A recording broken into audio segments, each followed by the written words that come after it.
Hérna erum við stödd að Brautarholti í Selárdal.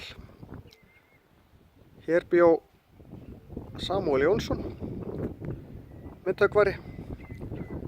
Hann byggði meðal annars þessa kirkju hérna.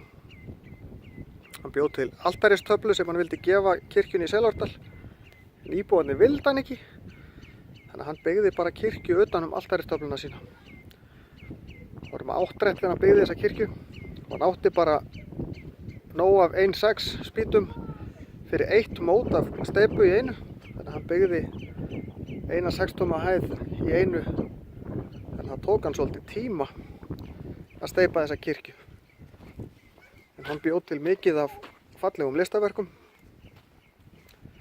Sjáum hluta af þeim hérna á bak við húsið. Þetta er fallegu gosbrunnur og alls konar listaverk. En hér er safn í dag tileinkað honum.